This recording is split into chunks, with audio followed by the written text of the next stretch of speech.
Evening. Welcome to the December 11th, 2023 meeting of the East Penn School District Board of School Directors. Will you all please now rise for the Pledge of Allegiance? Pledge allegiance to the flag of the United States of America and to the republic for which it stands, one nation, under God, indivisible, with liberty and justice for all.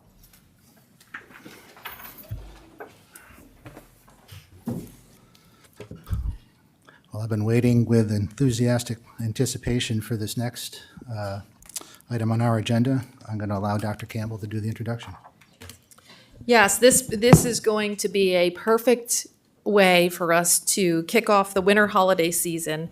We have a special performance by the Liberty Lane Singers from Wescosville Elementary. This is a select group of musical performers, and they are in either 4th or 5th grade, and they rehearse weekly before school each day. So these are young individuals who are really dedicated and committed and are getting up extra early to come into school to rehearse.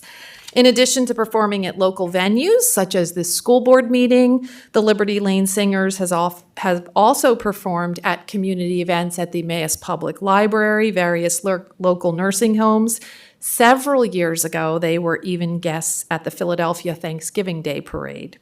We're appreciative of our student performers this evening. We're also very appreciative of Mrs. Lewis, who is our Wescosville music teacher, as well as the director of the Liberty Lane Singers.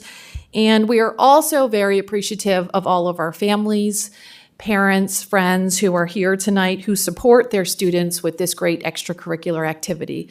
So at this point, I'm going to turn things over to the Liberty Lane Singers, and I would invite the board to perhaps stand, and we'll go on the sidelines because they're going to line up here, and that way we're able to enjoy them from the front.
little birch tree,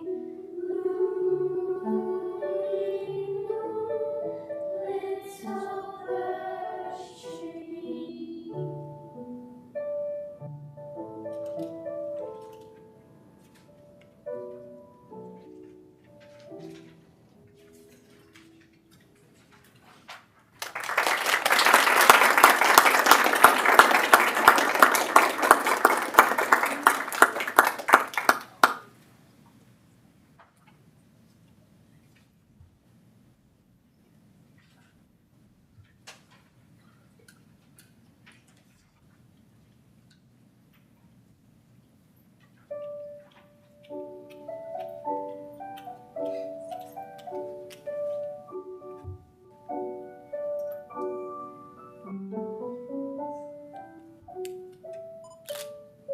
Now, when the garden awaits the return of spring.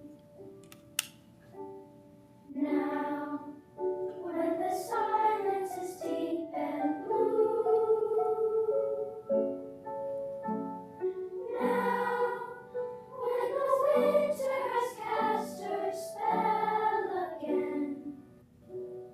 Beautiful December, beautiful December. Here, where the snow is as soft as a woolly lamb. Here, where the nightfall is deep and blue. Here, where the stars are so bright you reach for them. Beautiful December, beautiful December.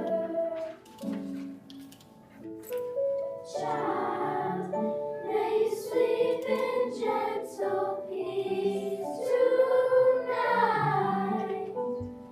Dream of songs that rise on silken wings. When you wake, enchanted by the snow starlight,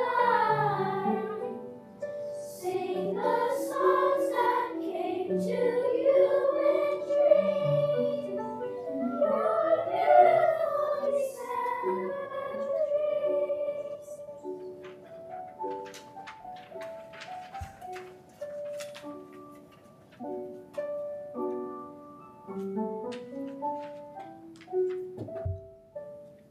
Now, when the garden awaits the return of spring.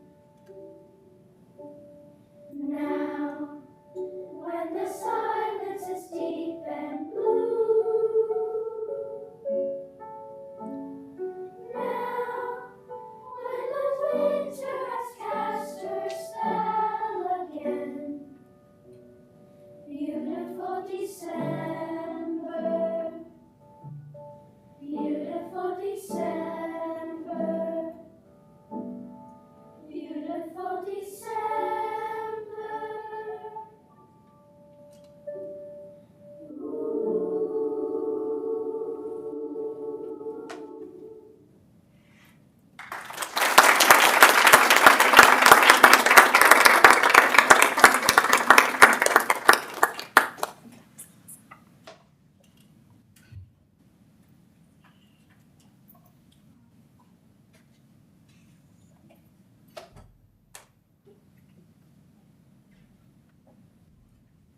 Thank you again, 4th and 5th graders.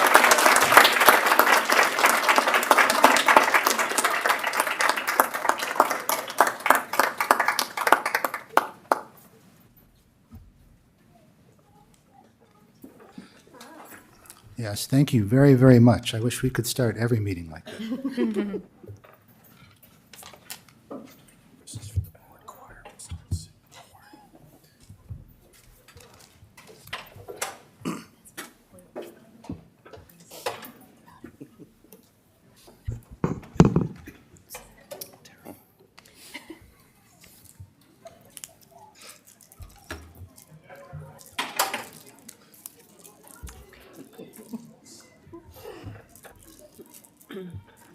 Oh, that's awesome. Like a log jam coming out of the room. It's fun. I think we'll just give this a minute to allow people to clear the room.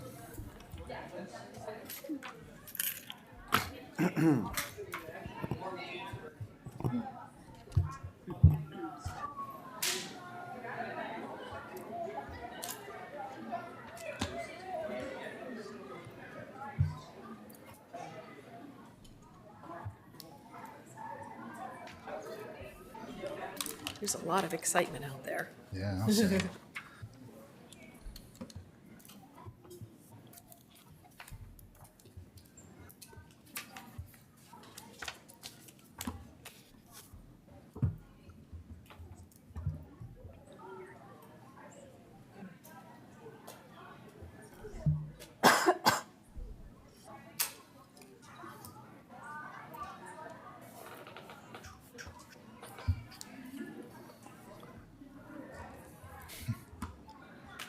All right, almost. Almost. Someone to close the door. All right, again, that was a wonderful performance, and I meant what I said. We can do more of that, Dr. Campbell. Okay. You mean that you want me to sing, Dr. Levinson? Oh. Okay. All right, well, it's my pleasure to go on to our next item on the agenda, which is the EHS Student Government Association report, and I welcome back Ms. Patel and Ms. Samer.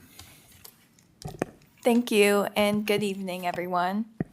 Our winter sports teams are off to an impressive start to the season. The girls' basketball team will play away against Allen tomorrow. The boys' basketball team has a record of 4-1 and will also face off against Allen tomorrow at home. Last Friday was the senior recognition and mentor night for the rifle team. Their next match is against North Pocono High School tomorrow. Both the girls' and boys' swim and dive teams have a home meet against Central tomorrow. The boys' wrestling team will go against Northampton on Wednesday, and the girls' wrestling team had held their first scrimmage at home on Friday. And now for Elizabeth. Thank you. To continue with club news, the Interact Club and Key Club organized 165 boxes of food for East Penn families through the Angel Network. The French Club visited the Barnes Museum in Philadelphia to observe famous French painters and other artworks. The EHS Orchestra had a fabulous winter concert with many amazing solos, beautiful music, and incredible performances by the String Orchestra, Sinfonia, and Chamber Strings. The Symphonic Band, Percussion Ensemble, and Jazz Band all had amazing performances as well during their annual winter concert. The EHS Choral Concert will be tomorrow at the Emmaus Auditorium at 7. Grace Renz was named the EHS Arts Student of the Month. Winter Track Club had their first indoor competition at Alvernia University with many first-place winners, including in the 4x8 relay, pole vault, long jump, and hurdles. No Place for Hate Club attended the regional conference in Philadelphia. Meteorology Club is excited for the upcoming winter season for analyzing meteorological maps and images. The academic team had a great season this year with a JV team going undefeated against other schools in the EPC League. Thank you for your time and have a great night. Okay, thank you very much for that report. Do we have any questions or comments from the board? Okay, well, as usual, lots of great things going on at the high school. Again, you guys are welcome to stay for the meeting, but of course you can be excused if you so choose. And I wish you an enjoyable and rejuvenating winter break. Thank you. Thank you.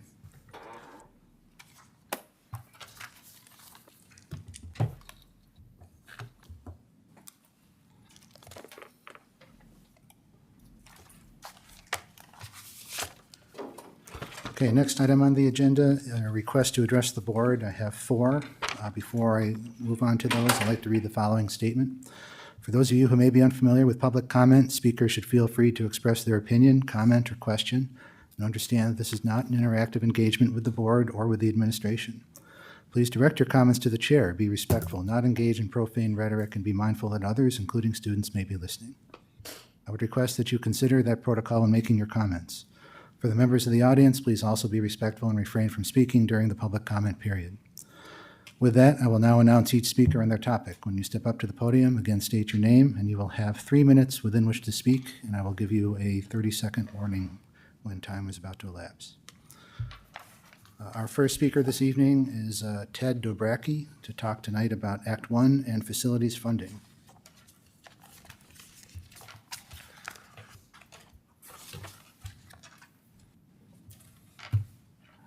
Greetings. I'd like to congratulate the administration for an open process in presenting the facilities plan a couple months ago, and also the regular budget development has been great the last 5 or 10 years. My comments are in that spirit and will mainly cover funding and not any of the specific alternatives for the building projects, since the costs are all very similar. But actually, the first item will be the millage increase that's proposed for, or the cap that's proposed for at about 6% for next year based on Act 1. My guess is you probably should take it all whether you need it or not, because if you give up that money now, you'll never get it again, at least not without a referendum, which I know during the long facilities presentation, there was some discussion about the possibilities of a referendum and how that would happen and how that might even delay the whole process. And actually, I actually sat in, for new board members, congratulations on your victories. I actually sat in your seat 34 years ago today. And during my first budget process, we were presented with, get this, a 27% millage increase. It didn't end up there, and you cannot do that these days with Act 1. But so to really determine the facilities program, you need to have a 30-year budget, similar to the projection that Mr. Saul does in his amazing spreadsheet for every year's budget. And that will determine whether a referendum is needed, or how much it would be, or how much could be spent if there was no referendum. And I think that number will be a lot less than the $250 million or $300 million that's proposed in the various spending plans. Now, there's some nice spreadsheets in that presentation, and to me, they're sort of like a constant dollar model. They're not really using real dollars. And it worked pretty good for comparing the various projects, but I don't think it really cuts it. I think the millage increase will actually be less because future district priorities are already included.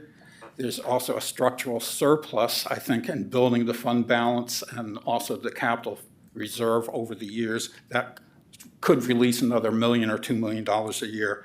And also, it doesn't include the inflationary effects that once the buildings are done and the projects are completed, that in the out years, you're actually paying back with cheaper dollars. Thanks. Okay. Thank you very much for your comments. Our next speaker is Madison Heiser Elsie, here to talk about recent concerns of Jessica Atia and her coaching position being revoked.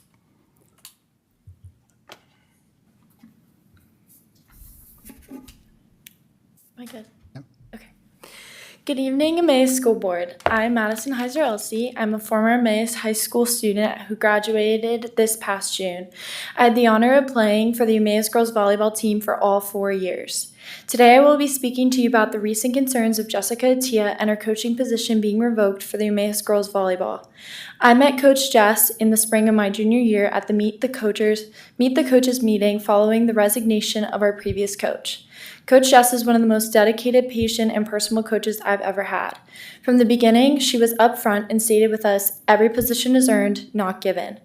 She coaches like a college coach, which is something that is needed to get to a higher level to beat any team, especially our rival Parkland.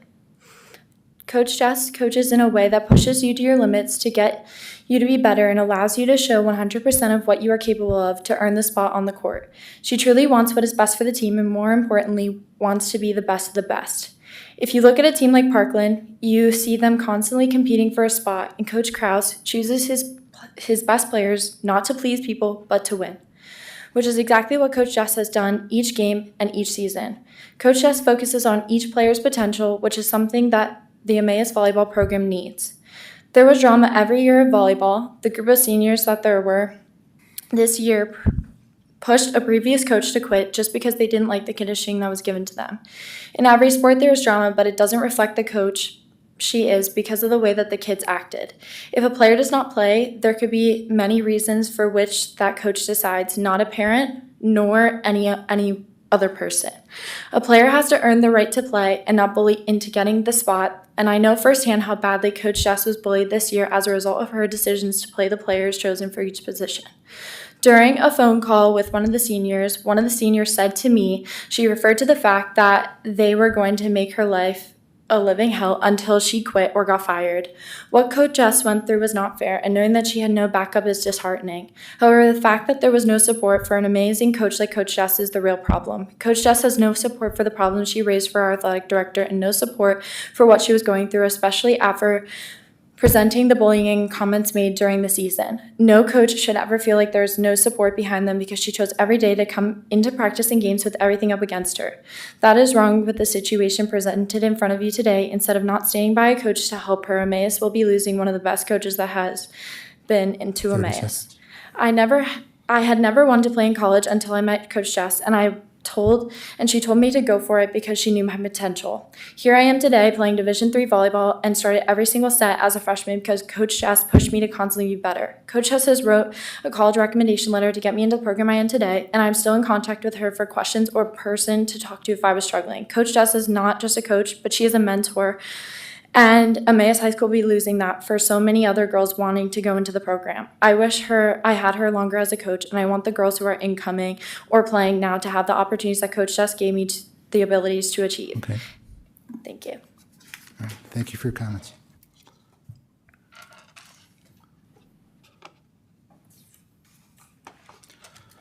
Our next speaker is Michael Slivka to talk about varsity volleyball coach team.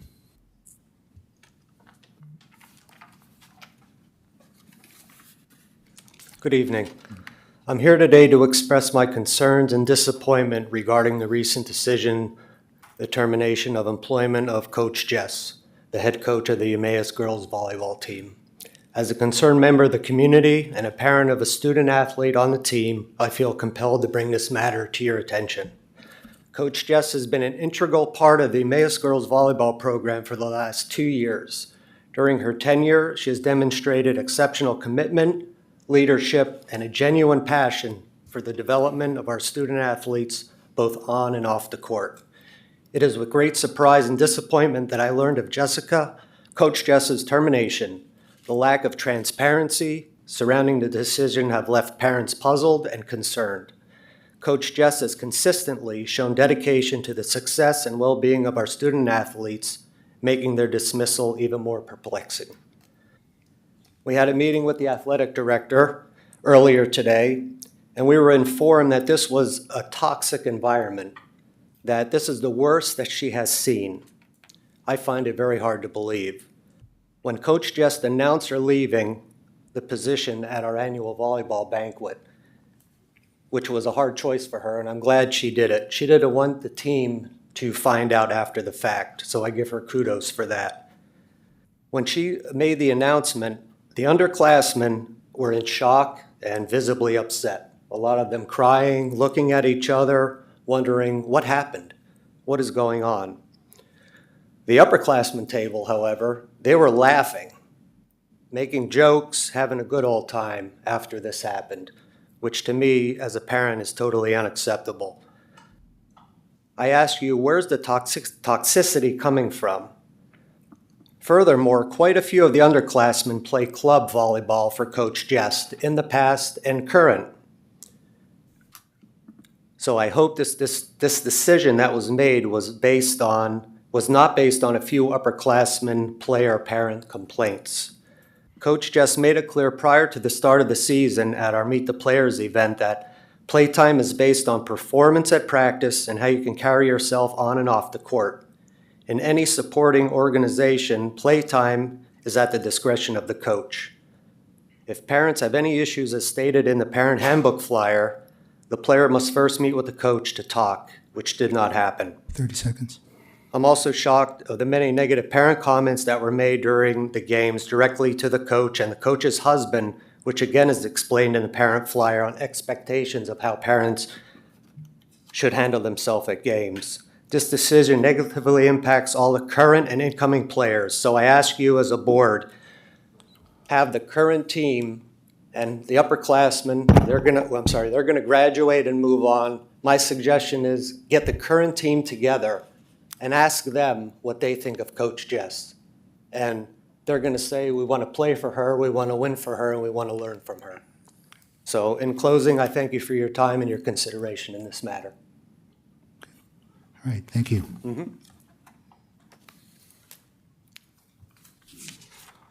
Our last requester this evening is Keith Hefner on girls volleyball head coach Jessica Attia.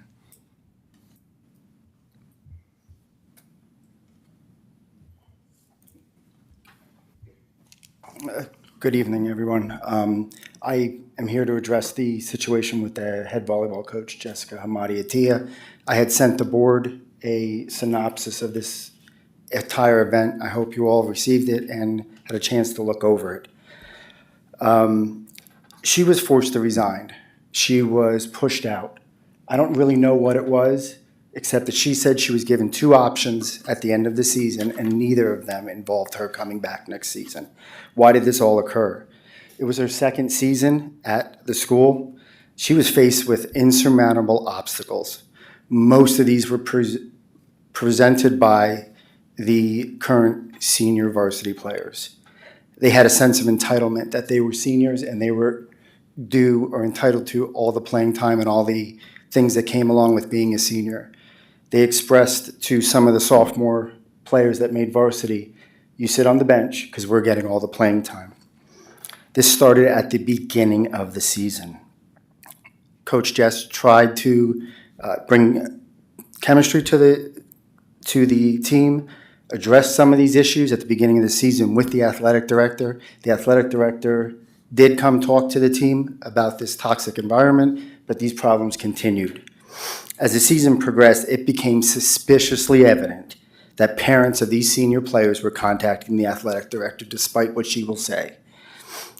These same parents would sit in the stands while a game was going on, yelling, "Play the seniors, this is ridiculous, you are horrible," all towards the coach. There were many more vile statements, but I won't present them here tonight. There were also incidents of harassment and bullying going on by one particular senior on the team. And this again started at the beginning of the season, was addressed after the first game against Whitehall.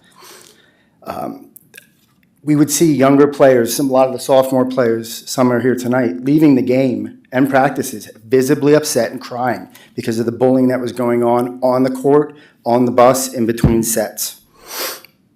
They played their hearts out despite the fact that they knew if they made a mistake on that court during a varsity game, they were going to hear it from those seniors, and they did. Again, this got worse as the season went on, particularly during senior night. As Mr. Slivka said, that bullying player that I said, she came off the court, said to her mother, "I effing hate her," took her uniform off and tossed it on the floor and quit the team. Again, I want to tell you what an amazing coach Jess Attia is. I'll give you a quick synopsis. My daughters who are here tonight, 9th grade last year, one made JV, they're twins. One made JV, the other one didn't even make the team. Worst case scenario for a parent of twins. My daughter sucked it up, wrote Coach Jess an email, asked if she could be a manager on the team. Jess allowed it. About a month into the season, my daughter was handed a uniform because of the hard work. Thank you. Thank you for your time.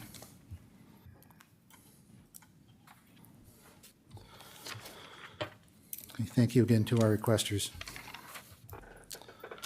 Moving on into the agenda, the approval of minutes. If there's no objection, I'd like to take items A and B together to approve the minutes from the November 13th, 2023 meeting and the minutes of the December 4th, 2023 meeting. May I have a motion? So moved. Second. Are there any comments or questions from the board? Seeing none, Ms. Allen, please call the roll. Ms. Bowman? Aye. Mr. Falegi? Aye. Ms. Ford? Aye. Mr. Jankowski? Aye. Mr. Kelly? Aye. Ms. Klotz? Aye. Mr. Smith? Aye. Dr. Whitney? Aye. Dr. Levens? Aye. 9 ayes. Thank you, Ms. Allen. Next item on the agenda is the district update. Dr. Campbell. Thank you. I want to start off by expressing a tremendous thank you to all of our senior citizens in the East Penn community who joined us on November 16th for the annual East Penn School District Thanksgiving Luncheon. We had approximately 780 senior citizens from across the district who joined us at either Emmaus High School, Lower Macungie Middle School, or Eyre Middle School. I'd also like to thank our National Honor Society students, Junior Honor Society, and our school bands who helped to make the event just really a huge success. I would also like to congratulate Sue Bauer, who is an instructional support teacher at Eyre Middle School. Just recently, she received the Exemplary Teacher Award from Cedar Crest College. This particular award is in honor of Howard Klopp, a former education professor, and it's intended to recognize an outstanding teacher currently in Lehigh and Northampton County who just really is committed to helping all students realize their full academic and emotional potential in schools. And certainly that is something that Sue Bauer at Eyre Middle School does for our students every day. So we're very proud of her. You heard some of our student government reps report on the fact that our winter, I almost said fall, our winter high school sports season is off to a positive start. I just want to publicly take a quick step back to our fall season specifically.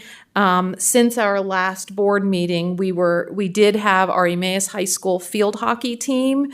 Likely everyone knows this, but I wanted to publicly congratulate them for being the 2023 PIAA AAA state champions. We will be inviting them to join us for a public appearance at a future board meeting. This is their third state title in 4 years and their 15th state title in program history. And so tremendous accolades to our student athletes from field hockey. In addition, we would like to congratulate our Emmaus High School fall sports team EPC scholar athletes. And so these athletes are recognized for their sport as well as extracurricular, community service, and outstanding academic achievement throughout their career at Emmaus High School. Representing Emmaus High School as our EPC fall scholar athletes are Tyler Fink from boys cross country, Sophia Kowalski from girls cross country, Haley Kavacki from field hockey, Josh Teichman from golf, Dallin Allport from boys soccer, Vivian Pinocchi-Reitzman from girls soccer, Cecilia Coleman from girls tennis, and Gwyneth Medgita from girls volleyball. I'd also like to recognize the Lower Macungie Middle School esports team. They were recently crowned the PA Rocket League champions. They had an undefeated season this year, going 9-0. Those team members from LMMS are Matt Herring, Nolan Papademetrius, Liam O'Neill, Brody Landwehr, and Andrew Gherkin. Congratulations also to Emmaus High School senior Kira Davies. She was the recipient of a corporate-sponsored special scholarship. It is actually called a special scholarship through the National Merit Scholarship Program, and so we're incredibly proud of her for that special recognition. And a final announcement that I have is later this evening, the board will be taking action on an agreement with the Borough of Emmaus, specifically to look at hiring crossing guards for Lincoln and Jefferson elementary schools. we have tentatively posted those vacancies, and so if we have any community members who are interested in potentially joining the East Penn team as crossing guards in the borough of Emmaus, please reach out to our website. We have a very simple application process. Thank you. Okay, thank you, Dr. Campbell. Are there any questions or comments from the board? Okay, thank you again. Moving on to the next item is the approval of the health and safety plan per biannual review. May I have a motion? So moved. Second. Would the administration care to make any comments? No, I'll simply say, as stated in the agenda, and as the board and the community may recall from earlier this year, the Pennsylvania Department of Education, in compliance with the American Rescue Plan Act, requires that each school district that's still using ESSER funds develop a health and safety plan. Such plan, again, according to state guidelines, must be approved by the school board twice annually or every 6 months. Our plan was last approved in July, and so, again, this is for us to be in compliance with those expectations. Thank you, Dr. Campbell. Mr. Falegi? Yeah, I just have a quick question. So when the ESSER funds then become depleted, does this safety plan then go away? Or is it something that's going to continue through the Department of Education? It is our understanding that when the grant no longer is in effect, which goes through September 2024, that school districts will no longer be required to have a health and safety plan. And I see Attorney Fisher affirming that again. That is our understanding in terms of the latest guidance that we have received. Yeah, I was just curious how it worked. Okay, thank you. Okay, thank you for the question. Any other questions? Okay, seeing none, Ms. Allen, please call the roll. Mr. Falegi? Aye. Ms. Ford? Aye. Mr. Jankowski? Aye. Mr. Kelly? Aye. Ms. Klotz? Aye. Mr. Smith? Aye. Dr. Whitney? Aye. Bowman? Aye. Dr. Levinson? Aye. 9 ayes. Thank you, Ms. Allen. Next item on the agenda is personnel. May I have a motion to accept the personnel items? So moved. Second. Are there any questions or comments from the board? Seeing none, Ms. Allen, please call the roll. Or Mr. Saul? Mr. Saul is going to call the Ms. Ford? Aye. Mr. Jankowski? Aye. Mr. Kelly? Aye. Ms. Klotz? Aye. Mr. Smith? Aye. Dr. Whitney? Aye. Ms. Bowman? Aye. Mr. Falegi? Aye. Dr. Levinson? Aye. 9 ayes. Thank you, Mr. Saul. I believe Dr. Campbell would like to say some words. I just wanted to briefly recognize the 3 retirees who we have on tonight's board agenda, specifically Joan Decker. She's a custodian currently at Emmaus High School. She's been at several other buildings in the district, but has over 9 years of service with us, and we will certainly miss her and wish her well. Joanne Dugan is an administrative assistant in the business office. Joanne has over 22 years of service with us, again, in various capacities, beginning as a staff assistant and transitioning to an administrative assistant here in our district office. And finally, Brian Dunbar is retiring from our maintenance department in the district. He has over 26 years of service, most of those years as a maintenance mechanic. And again, we will certainly miss all of our retirees and wish them continued health and success as they take on new adventures in life. Okay, thank you, Dr. Campbell. Next item is business operations. There are 7 items. The first 6 require approval. The last is informational. I'd like to take the first 6 in 3 separate motions. So if there are no objections, I'd like to take motion, or I'd like to have a motion for items A through D together, please. So moved. Second. Are there any comments or questions from the board? Okay, seeing none. I'm ready. You ready again? Yeah, All right, sorry. Ms. Allen, please call the roll. Mr. Jankowski? Aye. Mr. Kelly? Aye. Ms. Klotz? Aye. Mr. Smith? Aye. Dr. Whitney? Aye. Ms. Bowman? Aye. Mr. Falegi? Aye. Ms. Ford? Aye. Dr. Levinson? Aye. 9 ayes. Thank you, Ms. Allen. I can have a motion for item E, the performance-based energy savings agreement. So moved. Second. Are there any comments or questions from the board? Ms. Bowman? Yeah, this isn't necessarily about the agreement itself. I'm making sure I understand what we're doing. So the 5.6 million, this was already budgeted, but we're changing what we're spending it on through capital reserve. Is that correct? Yeah, I was actually looking to Mr. Anishko as well. That is accurate in that while these specific projects for Shoemaker Elementary were not budgeted as part of the capital plan for the 24-25 school year, we have prioritized this work to happen at Shoemaker Elementary for next year, and therefore our maintenance administration has taken a careful look at the capital plan and made internal adjustments so that the funds are available in the capital plan for next year. Okay, so I'm just going to repeat back. I just want to make sure my understanding's correct, that you were planning to do different things next year. Those things are going to happen, but not next year, maybe the year after, or whenever funds are available, and instead we're going to do this. Can you explain a little bit about why this took on more precedence than the ones that were there originally? Sure, I will ask Mr. Anishko to come up and give you that detailed perspective.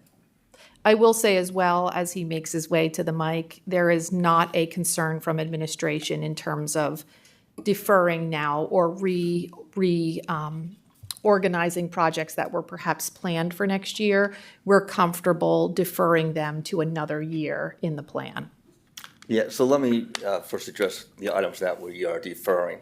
Some of them are related to Iron Middle School roof replacement or repair. Being that we currently have that under control and it's being repaired, we can then push it forward to a following year. Additionally, looking at the facility study, and our plan is with 5, 6, 7, 8 at high school, those costs can then be absorbed into that larger project instead of doing it now. Another one was the high school chiller replacement for $1.5 million.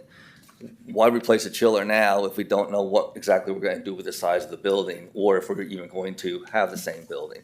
So those are the reasons we deferred some of them. Why we looked at Shoemaker instead of, say, West Coastville Elementary. One of the reasons was that we replaced the roof last year, so we have a brand new roof on it. The exterior envelope is sealed. Looking at the age of the chiller, which we were having an issue with, it made more sense to look at a building holistically anymore than to say, let's just replace the chiller now. Next year, let's replace the boiler. 3 years from now, let's replace the digital controls, which all tie everything together. In the past, that is what we did. We did a chiller at Jefferson. We did a boiler at West Coastville, but we didn't do the controls that tie it all together. So holistically, it makes more sense to address one building at a time, like we did with McCungy. Last year, we addressed McCungy that way. So far this year, in 4 months now of electrical usage, we reduced the kilowatt hours by 67,000 kilowatt hours in 4 months. Now, it's a reduction. It's not always going to see a savings in dollars, because if you have a reduction of a certain percentage, but your costs for the utilities go up higher, you may not see a reduction in costs, but we are using less energy. Well, that's great. That's actually pretty impressive, the reduction. And I mean, theoretically, there is a reduction in cost, even if we break even, because the cost would have otherwise gone up if we hadn't have done it, right? Does that make sense? Like if you hadn't have I look at energy that you were spending, even though the price per energy went up, then you'd be spending more in the budget. I look at it as an avoidance, the cost avoidance, yes. Yeah. Okay. I think I understand the answer to this question, but I just want to ask it. So this $5 million and change is not going to affect the money that we have in the bank that's going to help us borrow to pay for the various capital improvements down the road. Is that correct? That's correct. Okay. All right. Thank you. That's all I have. Okay, thank you for that question. Any other questions? Oh, Dr. Whitney.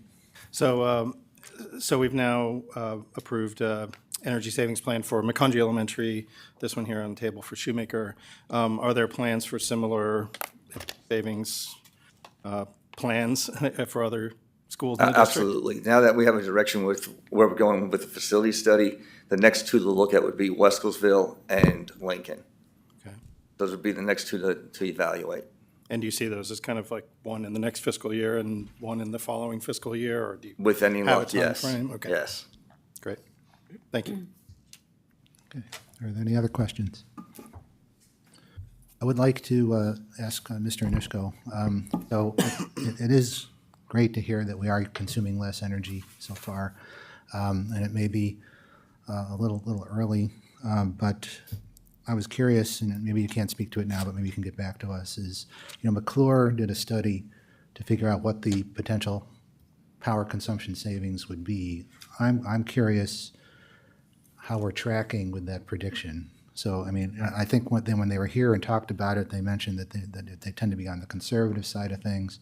I'd just like to see whether, we're meeting or exceeding those reductions. So that we can, continue to have, faith in the analysis that they're doing, not only for McCungy, but for Shoemaker and potentially moving forward with Wescosville and Lincoln. Yeah, as you may recall, part of that contract is for McClure to come back in, take the readings, see where they are, and if they are not meeting their goal, to make corrections to make sure we do meet it. Okay. Have they have not come back yet on that? No, it's too early. Okay, I figured. All right. Well, when they do, I'd be interested in hearing what they say. Okay. I'm sorry. Just one more quick question. I'm just looking at the latest capital plan that we received, and there's an item here for the 25-26 year. There's a district-wide replacement of clock systems, and I know that clock systems are part of this plan as well as the one from McCungy, and I assume the others as well. Is that item going to be potentially absorbed into these? It will be. Okay. Yes. All right. Thanks. I had a quick question regarding the Shoemaker. I was reading that the old oil receptacle was being left in, and I was just curious, is that normal? And I was asking because just some prior knowledge on buildings, I was just wondering were there any considerations about if you're leaving that element in, are there any health concerns, from older items being left in place? The way our oil tanks, underground storage tanks are constructed, they are in a vault. So it's not like the old tank, we just put it in the ground and it sits there. It is in a vault. We have monitoring on the vault and on the tank as well. So if there is a leakage, we will know it. Additionally, we need that oil for the generator. Okay. Thank you. Sure, that helps. you're welcome. Appreciate that. Okay, thank you, Ms. Ford. Any other questions? Okay, seeing none, Ms. Allen, will you please call the roll? Mr. Kelly? Aye. Ms. Klotz? Aye. Mr. Smith? Aye. Dr. Whitney? Aye. Ms. Bowman? Aye. Mr. Falegi? Aye. Ms. Ford? Aye. Mr. Jankowski? Aye. Dr. Levinson? Aye. 9 ayes. Thank you, Ms. Allen. Item F is the school crossing guard agreement. May I have a motion? So moved. Second. Okay, would the administration like to make any comments? I'll just give some background to this particular agreement. As you know, the school district currently employs crossing guards for Willow Lane Elementary, where we have student walkers. For many years, the Borough of Emmaus has maintained a volunteer crossing guard program. And for some time now, the borough has had difficulty recruiting volunteers. And earlier this year, borough and district administration, district leadership came together to talk about the current need for crossing guards and the volunteer program perhaps not being a viable solution. And so the proposal this evening is for the school district and the Borough of Emmaus to enter into an agreement to share the cost of the wages for crossing guards. The crossing guards would be district employees, but again, we are appreciative of the borough's willingness to share the costs associated with the wages for those guards. I also will point out, I just give accolades to borough leadership, ranging from the manager to the mayor to leaders in the police department, have just been very collaborative throughout the entire planning process. And what you see this evening is a result of several months of collaboration between the two municipalities, ideally so that we're able to secure guards to help our students who are crossing in Lincoln and to get to Lincoln and Jefferson. Thank you, Dr. Campbell. Any comments or questions? Ms. Bowman? Yeah, I just want to say I'm happy we're doing this. As someone who used to walk, an elementary student to one of the two schools, trying to get across Harrison Street was never fun, especially at one of the crossings that doesn't have a stop sign. So, this is much needed, and I'm happy that the district is moving forward with this, and also appreciative of the collaboration with Emmaus Borough and the police department, and particularly everything the police department does to help make pedestrian safety, kids getting to school more safely. I know they pitch in a lot, and I'm very thankful for that. Okay, thank you, Ms. Bowman. Mr. Flaggy? Yeah, I'd just like to echo on what Ms. Bowman had to say. I finally feel like it's to fruition here that when I'm walking my kid to school, I don't have to worry about getting across 6th and Harrison. But yeah, kudos out to the borough and to the district for making it happen. And now when my little guy's in 5th grade, I can just send him on his way by himself. I'm walking him to school. There you go. No, but thank you. You're welcome. Any other comments? Dr. Whitney? Yeah, well, comment just to echo again and express gratitude to the Borough of Emmaus and to district administration for moving this forward and making this happen, and really glad that the borough's been a positive collaborator. So my question is, I know in the agreement there's specified stations that the crossing guards will be at, and I know that those were based on input from Emmaus Police Department and their experience, but I'm wondering if there is there going to be any potential for changing those locations if we find that the crossing guards are positioned in places that we don't necessarily need them, or if there's another place that seems to be a little more in need of a crossing guard? Is the district open to that, or are these going to remain set? Certainly, I think we're always open to that ongoing dialogue, similar to what we do with Willow Lane in terms of hearing feedback directly from the guards, as well as individuals at those particular intersections if those are the places where they are needed. Again, the intention would be to start with these locations because I appreciate you recognizing the process. We did have conversations with, again, representatives from Emmaus Police Department, who has oftentimes had to pick up some of the busy intersections when there haven't been crossing guards there. So we really value their feedback in terms of which of those locations make the most sense to start. Sure. Thank you. Okay, thank you. Any other comments? Okay, well, I would also like to repeat the same accolades to both the district and the borough and its various parts that participated in the discussions and collaborated to make this agreement happen. Again, the safety of our walking students is paramount, and the borough certainly needs that kind of resource to help our children. So I'll just echo Dr. Campbell's plug.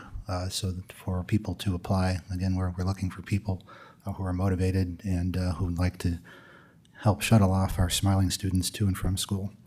If there's nothing further, Ms. Allen, please call the roll. Ms. Klotz? Aye. Mr. Smith? Aye. Dr. Whitney? Aye. Ms. Bowman? Aye. Mr. Falegi? Aye. Ms. Ford? Aye. Mr. Jankowski? Aye. Mr. Kelly? Aye. Dr. Levinson?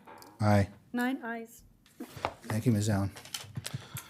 Okay, moving If on. I could just, add one final sure. comment. So now I appreciate the board's support for this particular item. And just, again, as Dr. Levinson shared, now that the agreement is officially passed, I'm going to hope that tonight the applications are just like flying in. I recognize that there might be some parts of the job of being a crossing guard that might not initially be attractive, especially like winter weather. We will equip you with winter weather gear.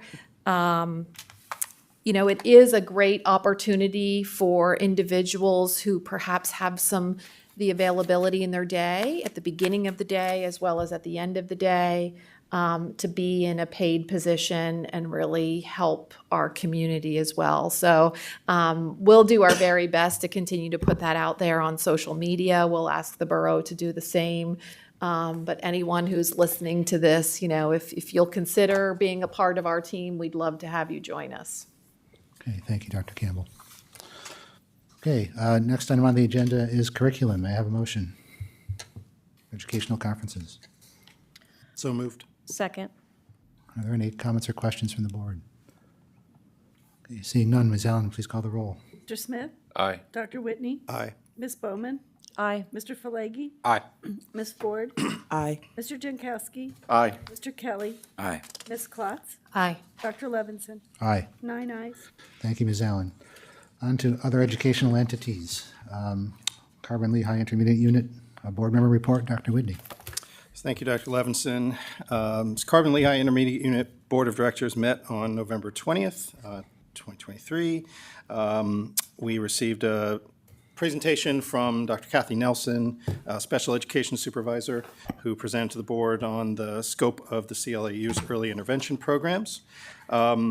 And just to put a number on it, the early intervention programs in the year 2022-23 served over 2,500 students ages 3 to 5 throughout Carbon and Lehigh counties. And so these early intervention programs, if you're not familiar, these are programs that identify children who may be in need of special education once they get to kindergarten age, and these programs are there to both identify the needs and to help them make adjustments that they can use when they go into school, and to determine the best place for them to go to school. So we got a testimonial from one of the parents of a young student who was part of the early intervention program, and they credited the CLAU staff team with intervening in a way that took him from very likely being needed to be placed in an alternative education environment to attending public school kindergarten with his peers and being very successful in doing so. So this is a really critical program, and it's one of the really important things that the CLAU does. Second item was approval of our general operating budget. And for those not familiar, the CLIU operates with multiple different budgets. There is one that requires ratification by each of its member school districts. That is their general operating budget. Consists of some curriculum and education, educational technology, staffing, some building and maintenance is part of this budget. This is mandated by the Pennsylvania Department of Education. So the general operating budget was approved for 24-25. The budget is increased slightly. It's about a $3.6 million budget, increasing about $120,000 from 23-24. However, as they manage to do every year somehow, through some budgetary magic, there is no increase to the overall contribution from the districts that will be required as part of this general operating budget. That said, East Penn's contribution will increase very slightly.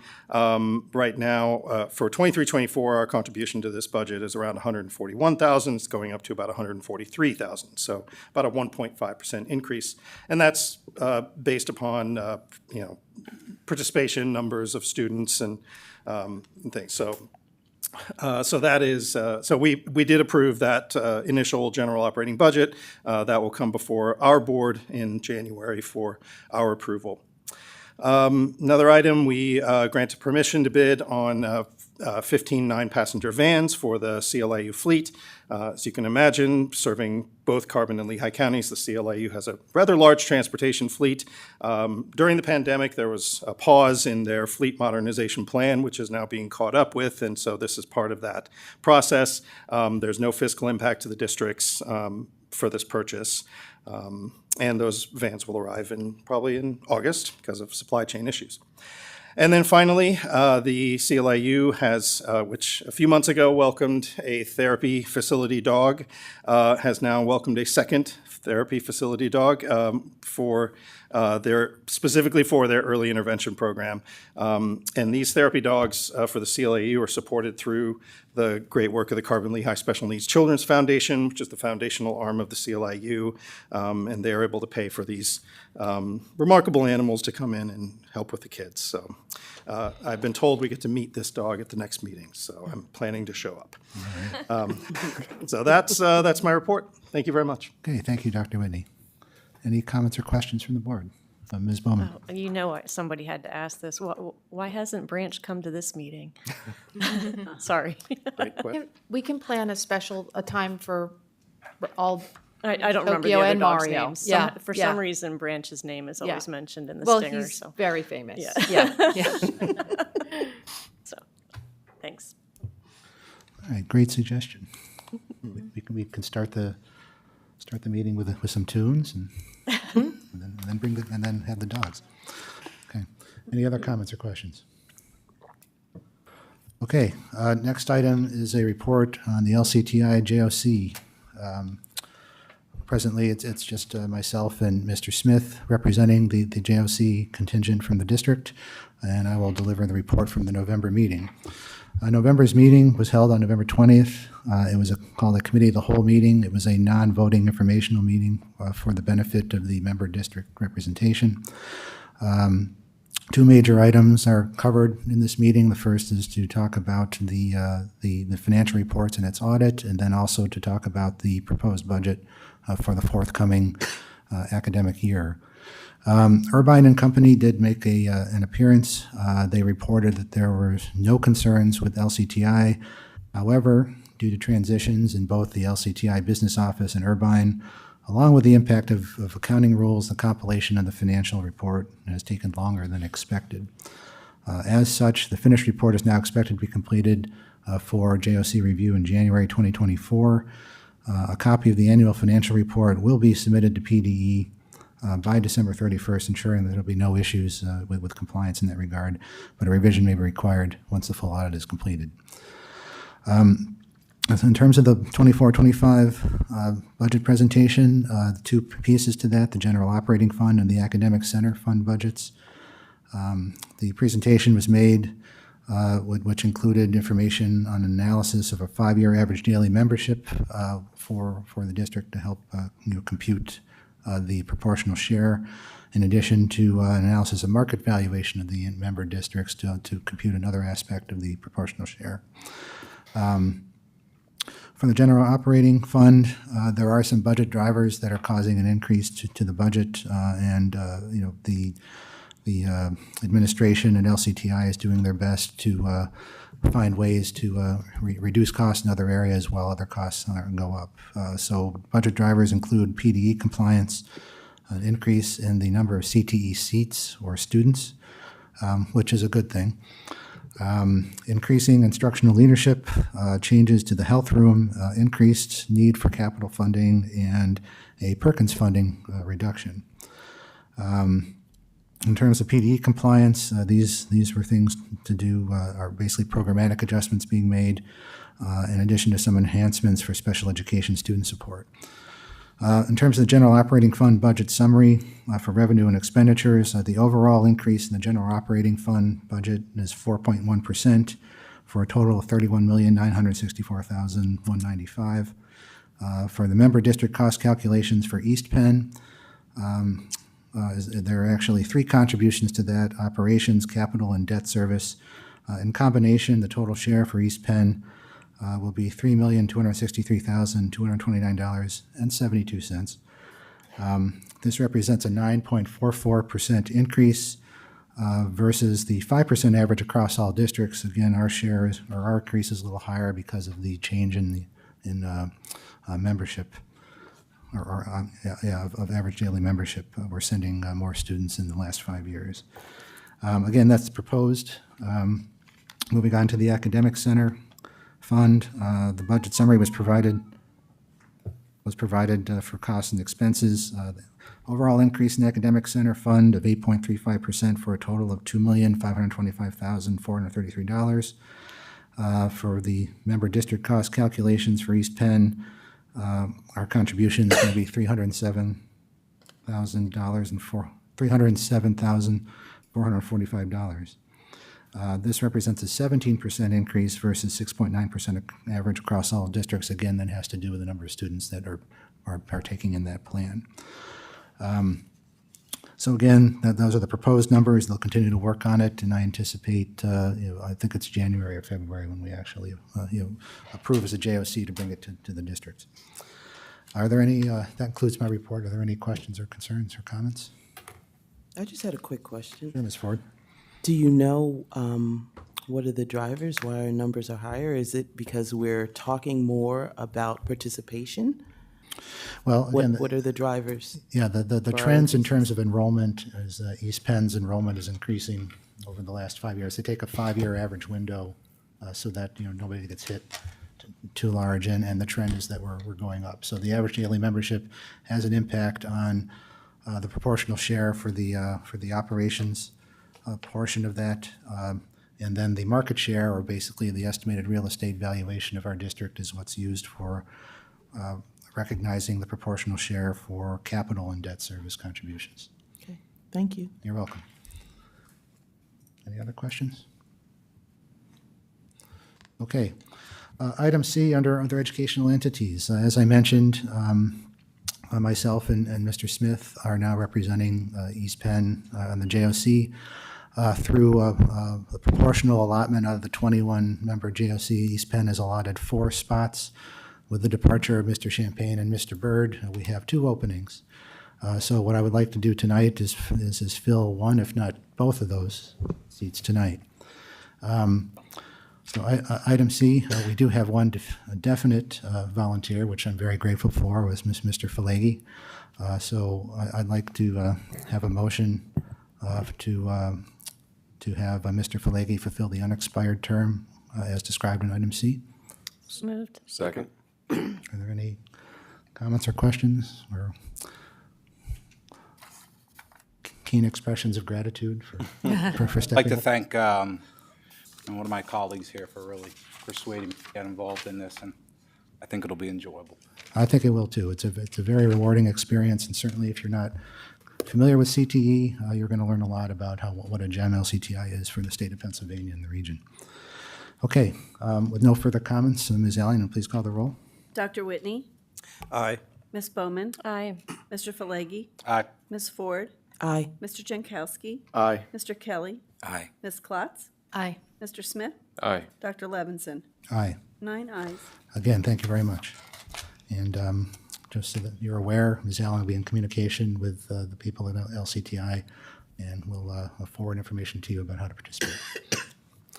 Okay, the next item on the agenda is the appointment of a 4th member to the JOC. I don't have anybody definitive yet. I did put the call out. Is there anybody here who would like to toss their hat in the ring? At this time, anyway. May we nominate others? Or is this not spoken? New board member Volunteering hazing. So I understand. We don't necessarily have to do that tonight, but we are obligated to bring 4 people to the JOC from this district. So if there's nobody who wants to step forward tonight, let the arm twisting begin.